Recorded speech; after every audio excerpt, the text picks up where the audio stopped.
سنیے اور دل کے کانوں سے سنیے. نبی علیہ الصلوۃ والسلام کی یہ حدیث مبارکہ ہے جس کو منذر رضی اللہ عنہ نے روایت کیا. یہ صحابی ہیں اور یہ حدیث مبارکہ طبرانی شریف میں بھی ہے, مجمع الزوائد میں بھی. ایک دعا ہے, رضیت باللہ ربا وبالاسلام دینا وبمحمد نبیا. اس کو یاد کر لیں اور اس کو صبح کے وقت, فجر کے وقت 3 مرتبہ پڑھ لیا کریں. اس پر اجر کیا ملے گا؟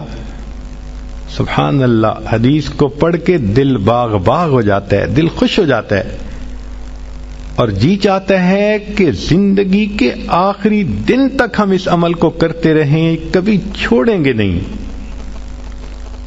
کیا اجر ملا؟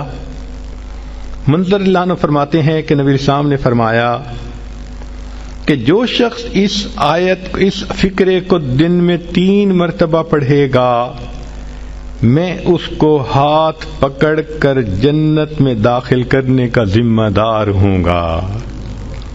اللہ اکبر کبیرہ.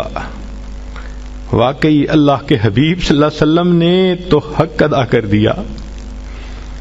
یہ تو ہماری کوتاہیاں ہیں, ہماری نالائکیاں ہیں, ہم ان اعمال کو کرتے نہیں اور پھر سر پہ گناہوں کے بوجھ بڑھاتے جا رہے ہیں, شیطان کے ہاتھوں بے وقوف بنے پھرتے ہیں. اللہ تعالی ہمیں سمجھ عطا فرمائے اور ہمیں اپنی زندگی سنت کے مطابق کرنے کی توفیق عطا فرمائے. وآخر دعوانا ان الحمد للہ.